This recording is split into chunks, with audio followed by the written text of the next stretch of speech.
My name is Dr. Courtney Ray. I am no stranger to ATSS. I've been here before. I've even been presented before, but that was quite a while ago.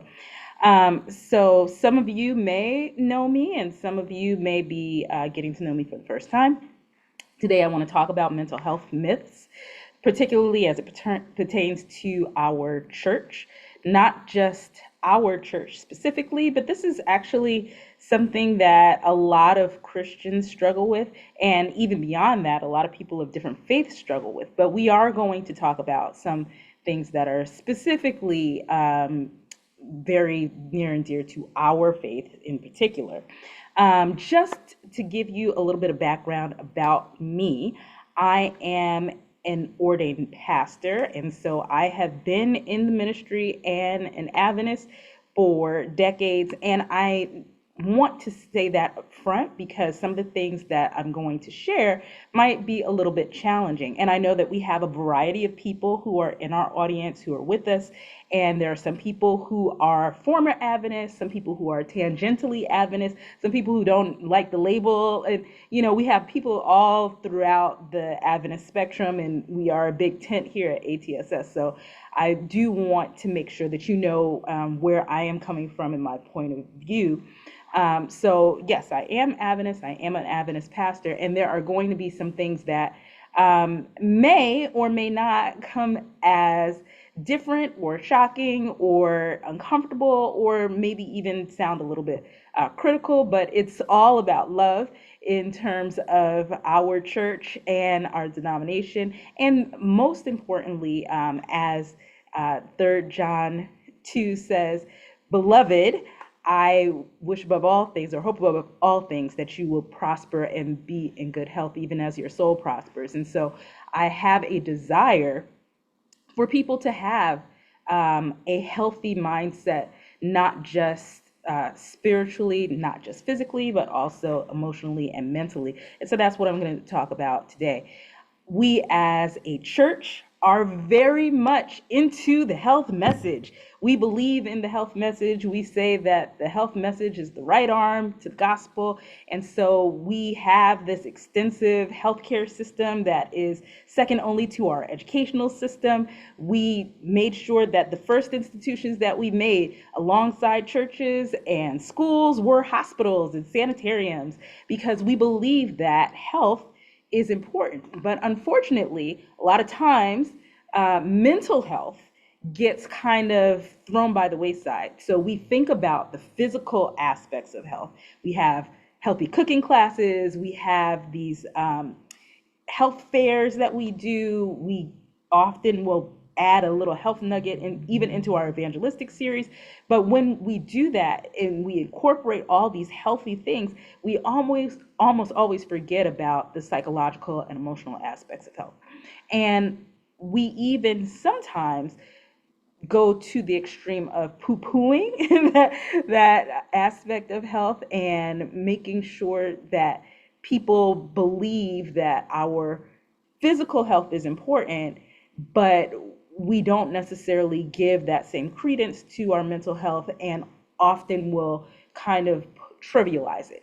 And there's a lot of reasons for that, and I want to address some of the reasons why there is sort of a little bit of stigma.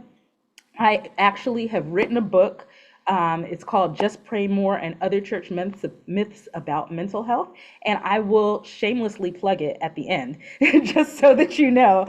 But I am today going to give you a little bit of an excerpt of some of the information that I present in that book, and help you to kind of see some of the things that sort of are myths that keep us from being so gung-ho about mental health as we should.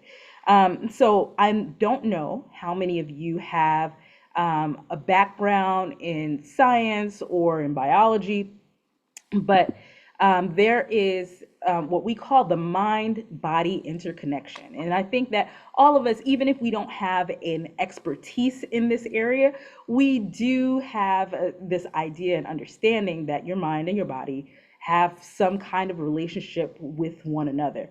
Even though your brain obviously is a part of your body, our consciousness and our emotions, we do see them a bit separate from our behaviors and our actions. But they are, as I said, interconnected, and they all um, have an effect on each other. So if somebody is depressed, so I think we are very familiar when people have psychological issues or emotional issues, that it does wear down on their physical self. If you're depressed, it affects your appetite, so you don't want to eat. Or maybe you eat a little bit more than you really ought to optimally, or you have trouble sleeping, or you might sleep way longer than you actually intend to. Anxiety also has an effect on your sleep, on your appetite. It also has an effect on your ability to just have bodily functions, sweat, salivation, all of those kinds of things become affected by anxiety. If you have heard about fight and flight, there are some systems that actually shut themselves down when you become anxious because they are not priorities anymore. So digestion stops, so you don't have salivation. You will sweat more because you're trying to cool yourself optimally to get away from whatever the threat is. And so your body reacts to emotional things that happen to you and your affect. But one thing that we kind of don't think about very much is the opposite part of it. The fact that your emotions, or sorry, that your emotions are affected by your body. So not only does your body react to how you're feeling, but your emotions will follow your body actually. So many times we understand that if you might have heard this as an old wives' tale, but it's not really an old wives' tale. It's actually very pertinent to the way that we interact with our food and eat and sleep. Because you might have heard, oh, don't eat right before you go to bed or you'll get bad dreams, right? And like I said, some people think that that's old wives' tale, but that's actually very, there's a lot of proof to that. And the reason why is because the same brain, sometimes we forget, the same brain that we have when we are awake is the same brain that is with us when we are asleep. So the things that we're worried about in the daytime are going to be rehearsed at nighttime. So your brain will try to make connections at night and try to make thoughts and patterns that it recognizes at nighttime. And so we want to make sure that we understand that our brain is something that is still working even when we are sleeping. And when you have anxiety, where do you usually feel it? I know a lot of people feel it in their tummies. I work with kids, and when we talk about the way that you feel and your emotions, I talk to them about what does your body feel when you have these different emotions, and try to help them to have acquire a vocabulary of emotions. And so we talk about, okay, when you are anxious, when you're sad, when you're angry, what hurts, what doesn't hurt, what are the things that you feel. And so if your stomach is hurting when you are anxious, when you go to sleep, if you've eaten something very heavy, right? Once you go to sleep and if your stomach starts to hurt, your brain will interpret that as, oh, my stomach is hurting. I must be anxious about something. And it will produce dreams and produce thoughts that are anxious thoughts. So there is something to the fact that you do have bad dreams if you eat something that doesn't agree with you late at night. And also not just the things that we eat, but the things that we don't eat. How many of you have ever been hangry before? I know I definitely have. The Snickers commercials that they had in the early 2000s made a whole thing about this. You are not yourself when you're hungry. I went to early service this morning so that I could be with you here this afternoon. And I was gonna just, start setting up and everything like that. And I was like, you know what? This presentation is gonna be like 3 hours. and I need to eat something because I'm not going to be very happy. I'm not going to be a happy camper if I just come and I'm hungry, because your hunger actually has an effect on your emotions as well. Temperature has an effect on your emotions. I recently had to get an MRI, and I wasn't wearing anything that had metal in it, so they let me go in my street clothes, but I had a cardigan, and they put me in the MRI machine. And if you've ever been in one of those, it's very small. I wasn't in the nice big open ones. I was in like one where your face is like right there, by the sides of the wall. And I started to get warm while I was in there. Now, I've had an MRI before, but I haven't usually been anxious. But because my body started getting hot, then my emotions were like, oh, we're overheating, we're too hot. And then I started getting anxious because of the temperature. It wasn't the other way around. And so when we think about these connections between our body and our mind, it's not just that your emotions affect your body, but the things that happen in your body, in your environment, whether it's your external environment or your internal environment, also has an impact on the way that you think and on the emotions that you have. There is an exercise that I like to do. Um, and I don't know, Lauren, if you're able to turn on everyone's microphone or not, but I'm just for a second, because I want us to do a little experiment. Um, I want you to just think about how you feel I right don't now. think Like, I can turn on everybody's microphone. I don't okay, think I have that ability, but we can have people raise their hands and no, it's no problem. But I okay. want you, if you are able to turn on your microphone, go ahead. And this is what I'm going to ask you to do. I'm going to set a timer for 45 seconds. And I first want you to think about what you are feeling right now, how you're feeling, like 1 to 10. Okay. Um, am I feeling okay? Um, am I feeling badly? Um, so I want you to think about that. And then I want you to, for the next 45 minutes, I want you to smile and laugh out loud. This is going to sound silly. It's going to sound weird, but I want you to laugh out loud and and just laugh. Just laugh, okay? All right, ready, set, go.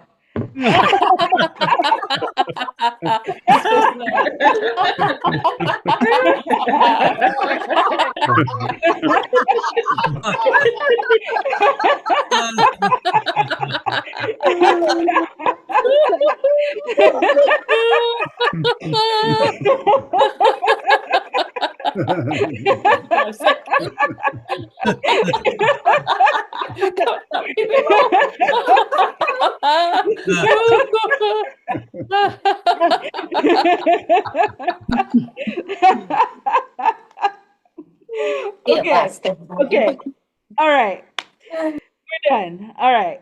So now I want you to think about how you feel now and the rate of your emotions compared to just 45 seconds ago.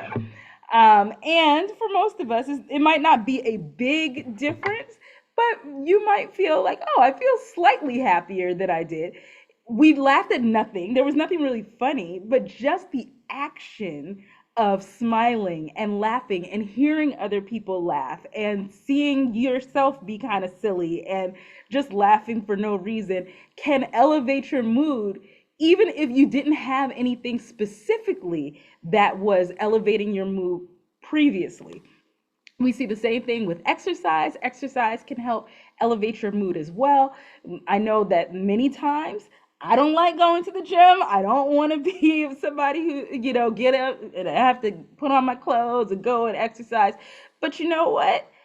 once I do it, I feel better. And there are real reasons for that biologically. These things that these behaviors that I'm talking about are kind of the macro level, but there's the rationale for why it works is on the micro level. There are neurotransmitters and biochemicals that are making sure that your body is reacting the way it needs to react, and that has an impact on the way you feel.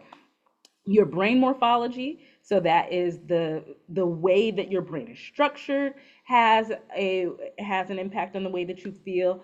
Endorphins, so when we laughed like that and when you're doing some exercise, endorphins are neurochemicals that make you feel good. They're called the feel good chemicals. There are also chemicals that are associated with not feeling so good. So when you're sick or when you're depressed, we see that your body has an increase of what we call cytokines. And notice I said when you're sick and when you're depressed. So when you physically have something, an infection, or you've been injured in some way, you have an increase of cytokines in your system. And also, when you are depressed, when you are sad, we also see a reaction that seems very similar to the same kind of inflammation reaction that happens when you are physically hurt. So there, a lot of people will kind of dismiss mental health because they feel like, oh, it's just in your head. But we see these physical differences that are able to be actually looked at, documented. We can see the change before and after when we're looking at the microscopic level, when we're looking at the level of neurotransmitters and your chemical makeup. We can see these differences. And even the way that your body is set up and your brain is set up, there are receptors to different chemicals that help you to feel one way or the other. There are what we call cannabinoid receptors in your body. Your body creates this chemical or these sets of class of chemicals called cannabinoids. And if you know the first part of that, or you're familiar with the first part of that, you'll know that it shares the same prefix as cannabis.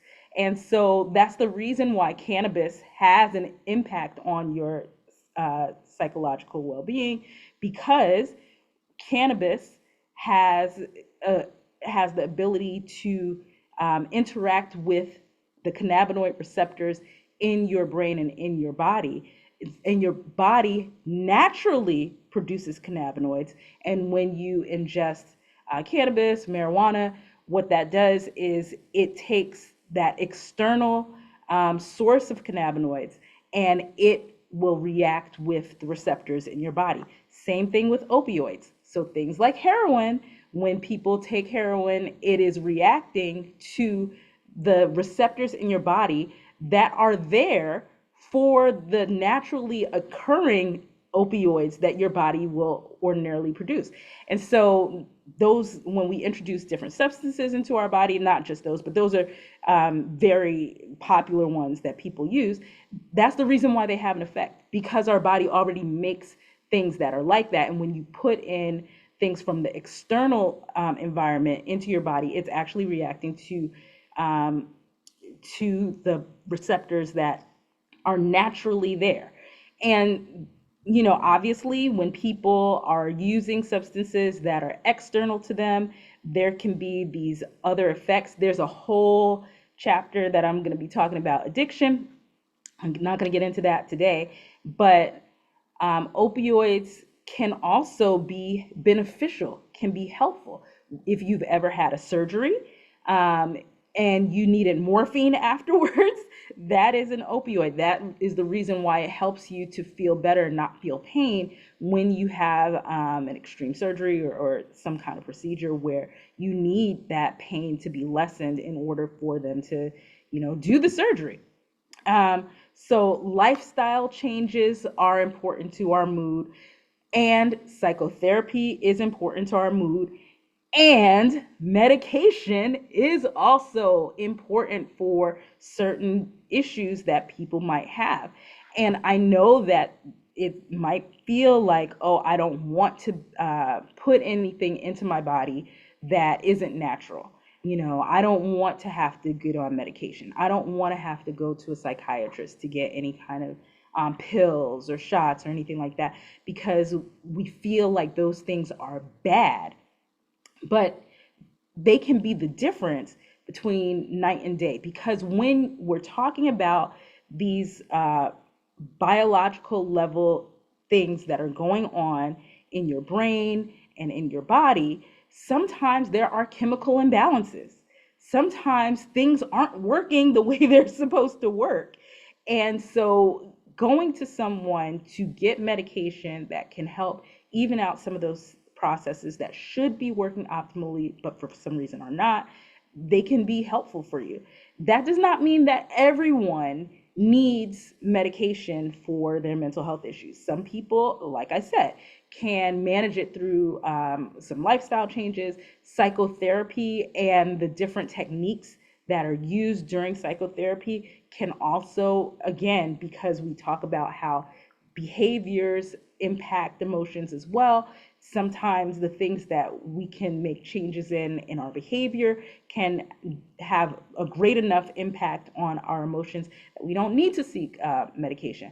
But there are some different scenarios where medication is the most optimal way to help somebody feel better. And I say this as someone who does not prescribe medication. I am a neuropsychologist. I am not a psychiatrist. I don't get a kickback from Big Pharma. I have no vested interest in you going to get any medications, because I know that that's kind of the thought. Like, oh, yeah, people, these doctors, they just want you to get on medication because they're getting something from it. And, I don't get anything from anybody going on medication. But I do know that for the patients that I have that have these issues that are biologically based, that many times being on medication or not being on medication is the difference between them being functional and not functional, them being able to get over what's going on. And sometimes as an adjunct to psychotherapy, having medication can be helpful. Like I said, I am not a psychiatrist. Tomorrow, I am having a live stream where I have a bunch of different mental health professionals who are coming in, who are going to be talking about the different fields that they are in and how those different fields are able to help in various areas of your mind-body connection, and their different approaches to assisting with psychological issues. So if you are able to jump on that live tomorrow, and if you're watching the replay after the 25th of May, you can also click on that link or search in the QR code, and you'll be able to look at the recording of the live stream that already happened. So I'm saying all that to say different professionals all are looking at the mind-body connection, and they are trained to do that. And that's really, really important to understand, that the professionals who are psychotherapists are trained to look at these things. What I just told you about the different neurotransmitters, that's so minuscule in comparison to all the intricacies that we learn about and that we have to be very diligent to study. I have to take 40 continuing education credits every time I renew my license, because I need to know, like, what are the different changes that have happened in research and understanding of how we can treat people. And one of the things that a lot of our churches don't really understand is that when we have people who are experts, that can't just be substituted for, I can just talk to you and I can just get somebody who can just talk to me about my issues. And that's exactly the same thing as somebody who studied some of these biological things, that understand from a micro level how these things impact us. There are lots of reasons why we should understand and respect the expertise of people who are in a lot of these different fields. So one of the big myths is that herbs can cure everything. I know that our church is very much one that is into uh, health, but natural health is a big deal, right? So many times people feel like home remedies are holier than getting actual medical care. I personally had an issue not too long ago, well, some years ago. And, everybody and their grandmother, hey, have you tried this tea? Have you tried this poultice? Have you tried it? Everybody has their natural remedies, their home remedies. And a lot of times we feel like that's holier or better than getting medication or surgical interventions for people who have physical issues or that necessitate that. We have this idea that if I can grow it in my garden for some reason, that's better than if I take it in a pill or if I get somebody who's professional or expert. There's also, again, this idea that, if I can just pray away the issue, right? I can just pray and it'll be all good. But we never say that for, let's say, somebody breaking their leg or getting in a car accident. We don't say, we do pray and we also take the person to the hospital, right? We do both of those things, not just one or the other. Another reason why people don't like to do it, to get help, is because of stigma and labels. And I know that this is an issue in our church community. I know that this is an issue in our in people of color in our communities, because there is a big, this is not without its own history, and there is some validity to why there's resistance to getting labels and stigma and stuff like that. But the resistance that I see oftentimes needs to be overcome for the benefit of the person who's having these issues. Like I said, I speak to a lot of parents who have kids, and many times they don't want their kids to be labeled, or they don't want their kids to feel different. And so they have issues like ADHD, or they have issues like autism, or they have, and I say issues because they challenge them in their classrooms, and it's challenging for them in their workplace. And it doesn't have to be something that that is a challenge if they get the proper accommodations, or if they get somebody who's willing to give them extra help. And you need that label in order to get the accommodations and the extra help. And sometimes people don't want to do that because they feel like it says something negative about them just because their brain works differently. And everybody's brain works differently. The fact that your brain works optimally with the help of some other assistance or accommodation is also okay. And it doesn't mean that you are a bad person or anything like that. So there's also this idea that this is all in your head. Like I said, this isn't real. The biological parts of it, like I said, are often overlooked. But we don't do the same thing when it comes to physical issues. We would never tell somebody who has type 1 diabetes, which is when it's also called juvenile diabetes, childhood diabetes. You don't have enough production of insulin. We don't tell them, throw away your insulin, because we know that we would be killing them, right? We don't tell them don't have insulin. And so we shouldn't tell people to throw away their bipolar medication. And I have, as a pastor, have had lots of people who have said, I don't need bipolar medication because I'm praying. I've learned to pray it away and I don't need it. And that often happens when people are in the manic phase. So they feel really, really good. And so they don't see any reason to continue their medication. Schizophrenia is another one.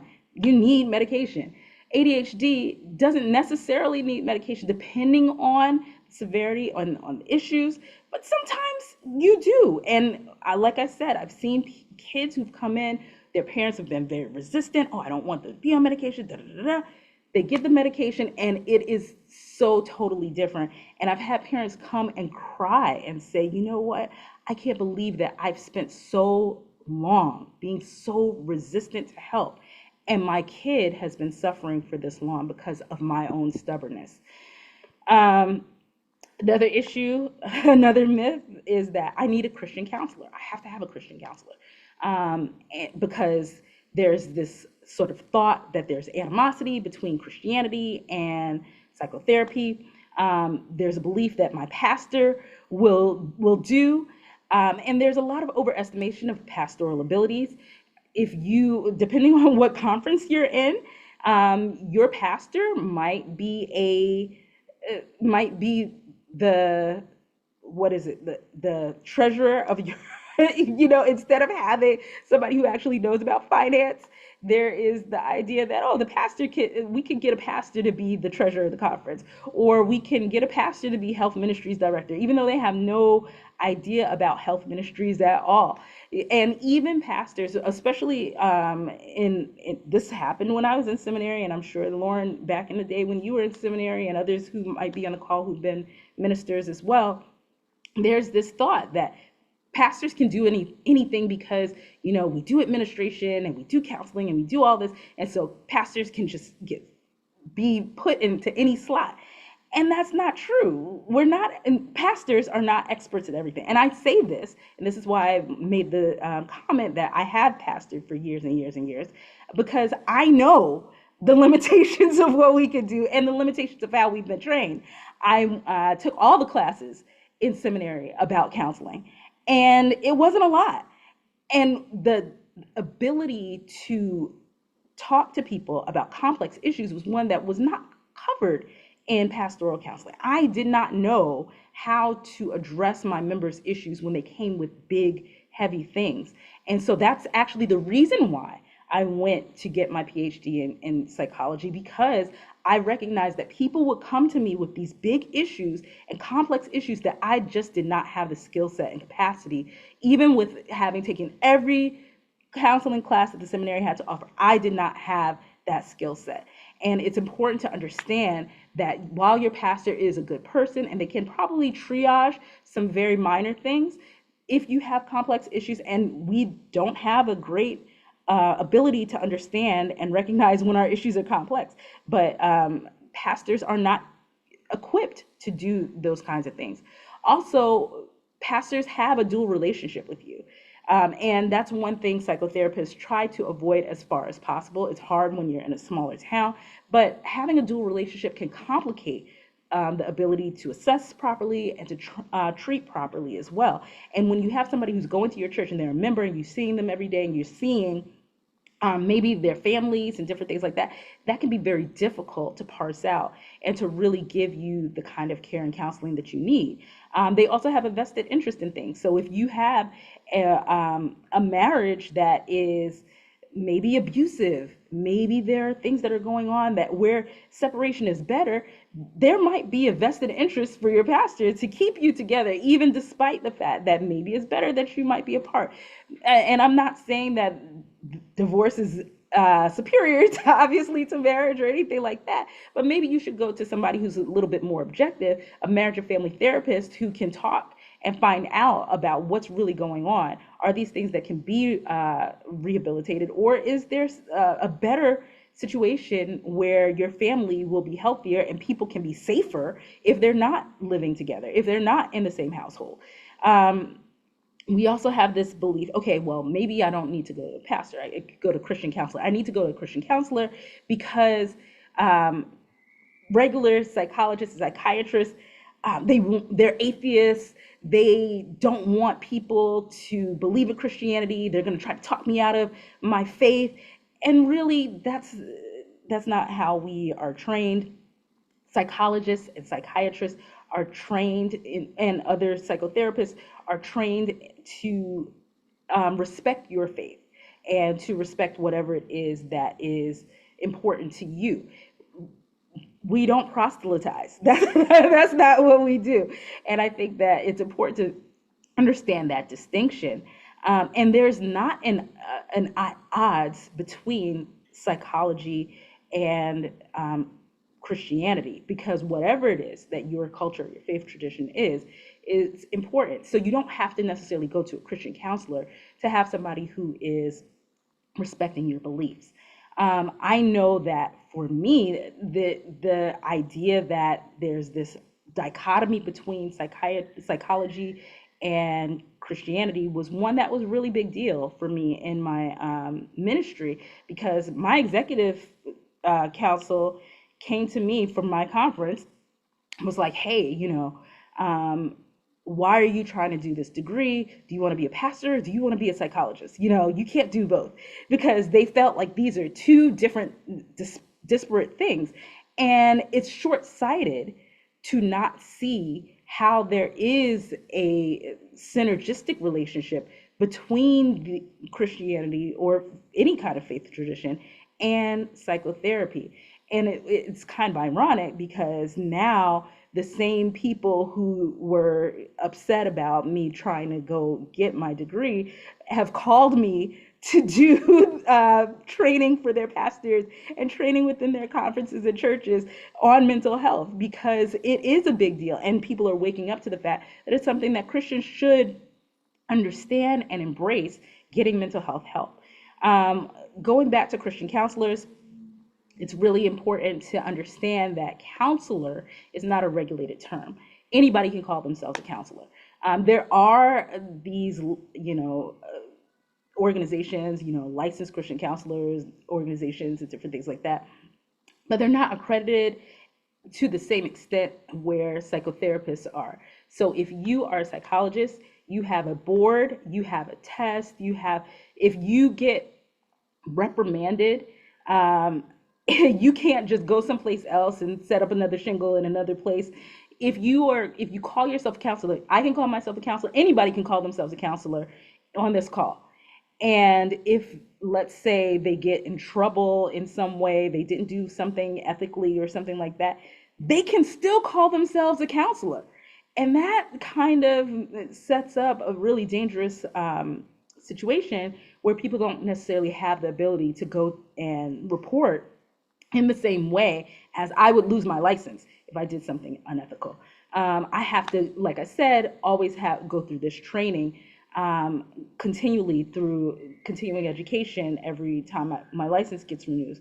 And it's important to understand there's a standard for different psychotherapeutic fields. So MFT has a standard, social work has a standard, psychiatry has a standard, psychology has a standard, and those standards are across the board. And counseling, depending on what kind of counseling people are doing, it can be really loosey-goosey. And I'm not trying to down counselors. There can be some pros to it, because you share a culture, you share the ability to have someone who knows exactly what you're talking about. I mean, I seek out people who have a shared culture, because it's good to be able to, like, shorthand it. I don't have to explain everything to you, but that also can create a myopia where those people are prioritizing one set of making sure that this culture remains important and central. So if you are going to a Christian counselor and your desire is, hey, I'm going through this tough time and it's a crisis of faith, and my priority is that I maintain my faith, and I want somebody who's going to reinforce my faith for me and to me, then hey, that's appropriate, right? It's great to go to your pastor if you're saying, I have this spiritual issue and I need somebody who's going to reflect back to me my faith in particular, then that is absolutely appropriate. But you don't have to, your reasoning for seeking out somebody who is a Christian counselor or a pastor should not be because you believe that a psychotherapist of another field who is secular or who's not Christian is going to somehow try to make you not be Christian anymore, because we are trained in what's called cultural competency. And cultural competency is this idea that no matter what faith or tradition or background that you come from, we seek to help you wherever you are and whatever you prioritize. So it's the ability of an individual to understand and respect values, attitudes, beliefs, and mores that differ across cultures, and to consider and respond appropriately to these differences in planning, evaluating, and implementing interventions. So if I know something about your culture and I understand that this is important to you, I'm never going to push an intervention that's going to go against what you believe or what your values are, because I understand that that is something that's central to who you are. And every psychotherapist, and this is kind of a diversity, equity, and inclusion thing. I know that people feel some kind of way about that as a buzzword in many areas, but diversity, equity, and inclusion is important for psychotherapy for this very reason, because you never want somebody to downplay the things that are important to you. You want somebody who wants to make sure that the things that you care about are remain intact as far as you desire them to. And so you don't have to specifically seek out a Christian counselor in order to maintain those things. And I think that it is better to have a culturally competent expert than it is to have a non-expert just because they're the same faith. So it's important for us to make sure that we are seeking people who are culturally competent, who are experts in their field, and understand what it is that they're doing, and understand the entire biopsychosocial, spiritual concept of holistic healthcare. Again, different professionals have different expertise, and I have a panel of very competent mental health professionals who will be coming on a live stream tomorrow. I hope that if you are able, that you will join the live stream tomorrow. If you can't come tomorrow, you can check it out on the replay later on. You can scan the QR code or go to the bit.ly link or search Array Psychological Assessments. That's my clinical practice. We have a YouTube channel that you can go to, and you can subscribe to that as well. And Courtney, lastly, I told you that I was going to. if you send me the link, I'll post, or you post in the chat when you have a break. Several Absolutely. people have already asked about that, so I just thought Okay. I'd mention it to you. Awesome. Awesome. And lastly, like I said, I have this book that's coming out, Just Pray More and Other Church Myths About Mental Health. There are several things that I did not get to talk about in this session here.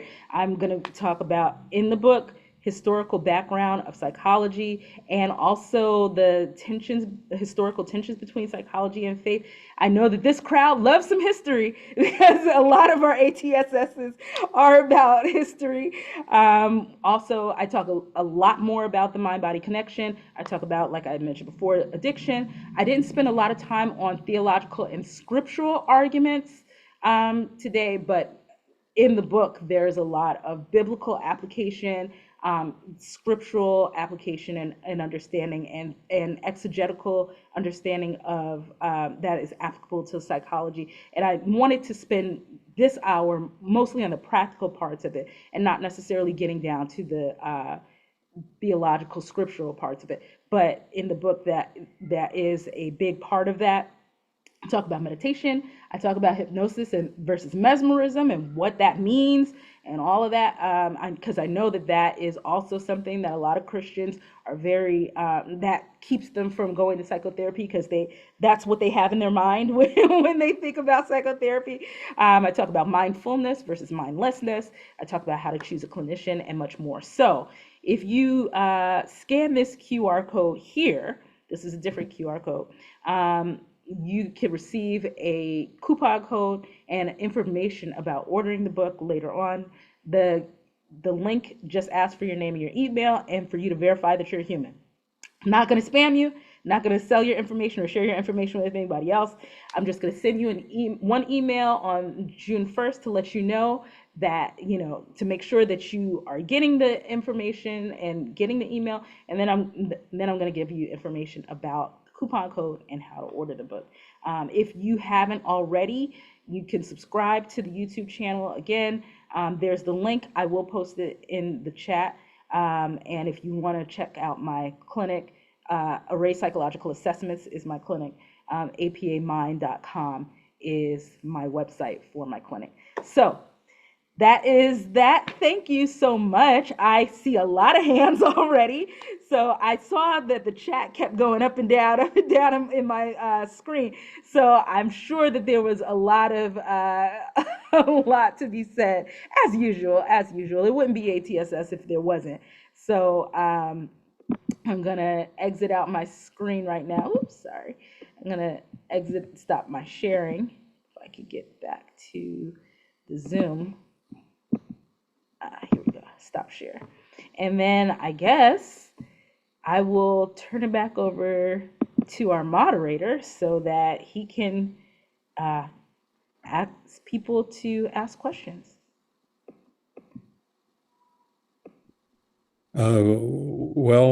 I think I'm the moderator today, so I'm going to start with Dr. Hemmings. Olive? Good afternoon. Good afternoon. Good